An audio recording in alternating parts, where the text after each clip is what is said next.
Hi friends, எல்லோரும் எப்படி இருக்கீங்க? இன்றைக்கி நம்ம எப்படி காளான் கிரேவி செய்கிறதுன்னு பார்ப்போம். இது நல்லா பெப்பர் போட்டு சூப்பராக இருக்கும் பண்ணுறது. ஃபஸ்ட்டு கடாய் காய வச்சுட்டு எண்ணெயை ஊற்றி நல்லா கொஞ்சம் சின்ன சின்னதாக வெங்காயம் கட் பண்ணி கொஞ்சம் நிறையா வெங்காயம் சேர்த்துக்கோங்க. சேர்த்து நல்லா ஃப்ரை பண்ணுங்கள். கருவேப்பிலை இருந்தால் போட்டுக்கோங்க, என்கிட்ட இல்லை அதனால் போடலை. லைட்டாக உப்பு போட்டு நல்லா ப்ரௌனிஷாக வர வரைக்கும் வதக்கிக்கோங்க. நல்லா வதக்கணும். அப்புறம் இஞ்சி பூண்டு 1 ஸ்பூன் அளவுக்கு நீங்கள் போட்டுக்கோங்க. நான் கொஞ்சம் பெரிய ஸ்பூனாகவே 1 ஸ்பூன் போட்டு நல்லா கிண்டிக்கிறேன். அந்த இஞ்சி பூண்டோட ஸ்மெல் போகிற வரைக்கும் நல்லா கிளறி விட்டுக்கோங்க. அப்புறம் ஒரு குட்டி குட்டியாக தக்காளி அரைச்சி சேர்க்குறது நல்லது. அப்படி இல்லைன்னா குட்டி குட்டியாக கட் பண்ணி நீங்கள் நல்லா போட்டு அதையும் நல்லா வதக்கிக்கோங்க.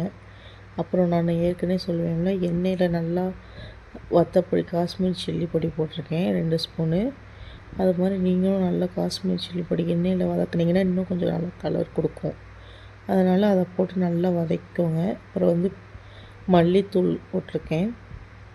மல்லித்தூளும் உங்களுக்கு தேவைக்கு ஏற்பண்ணிங்கன்னா மல்லித்தூள் போட்டு நான் சாப்பிடுவீங்கன்னா போட்டுக்கோங்க. அது 2 ஸ்பூன் போட்டிருக்கேன். அதையும் போட்டு நல்லா வதக்கிக்கோங்க. எண்ணெயிலே நல்லா ட்ரை ஆகிடுச்சு பார்த்திங்களா கிரேவி. அந்த மாதிரி இருந்துச்சுன்னா லைட்டாக தண்ணி ஊற்றி நல்லா கிண்டி விட்டுக்கோங்க. ஒன்றும் செய்யாது, நல்லாயிருக்கும்.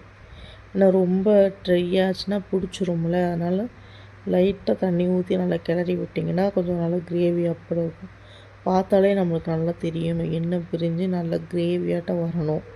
அதுக்கப்புறம் காளான் மேலே உள்ள தோலை பிச்சுட்டு நீங்கள் 2ஆக கட் பண்ணி போடனாலும் போட்டுக்கலாம்.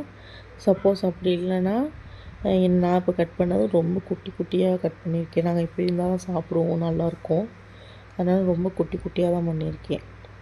இது நல்லா வதக்கி எண்ணெய் பிரிஞ்சு வந்தோடனே சிக்கன் மசாலா, நாங்கள் சிக்கன் நான்வெஜ் ஃப்ளேவர் அதிகமாக எடுத்துக்குவோம். அதனால் சிக்கன் மசாலா தான் போட்டிருக்கேன். நீங்களும் அதே மாதிரி போட்டுக்கோங்க, நல்லாயிருக்கும். போட்டு அது எண்ணெய் பிரிஞ்சு வர வரைக்கும் நல்லா வதக்கிட்டு, நம்ம இப்போ கிரேவியாக வேணுமா இல்லை வறுவலாக, சாதத்துக்குன்னா வறுவலாக வேணுன்னா வறுவலாக, சப்பாத்தி தோசை அதுக்கு கிரேவியாக வேணால் கிரேவி, இதே குழம்பா வேணாலும் குழம்பாவும் பண்ணிக்கலாம். இப்போ எனக்கு கிரேவி மாதிரி வேணும், அந்த அளவுக்கு நான் தண்ணி ஊற்றிக்கிறேன். உங்கள் வறுவலாக வேணுமா லைட்டாக தண்ணியை மட்டும் தெளித்து விட்டுட்டு பெப்பர் போட்டு நீங்கள் இறக்கிக்கலாம். இப்போ எனக்கு கிரேவி வேணும்னாலும் லைட்டாக தண்ணியை ஊற்றிட்டு இப்போ அந்த கிரேவிக்கு தேவையான அளவுக்கு உப்பு போட்டுக்கிறேன். ஃபஸ்ட்டு வெங்காயம் வதக்கும் போது நம்ம லைட்டாக உப்பு போட்டு, தக்காளி வதக்கும் போது லைட்டாக உப்பு போட்டோம். அதனால் பார்த்துட்டு போட்டுக்கோங்க. நல்லா கொதித்து எண்ணெய் பிரிஞ்சு வந்துருச்சு.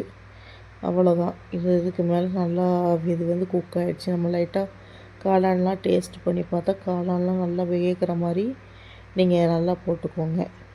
இதுக்கப்புறம் நல்லா வதக்கிக்கோங்க. 1 ஸ்பூனு பெப்பர் தூள் லாஸ்ட்டாக இறக்கும்போது 1 ஸ்பூன், நம்ம காரத்துக்கு ஏற்ற மாதிரி 1 ஸ்பூனு பெப்பர் தூள் நீங்கள் போட்டுக்கோங்க.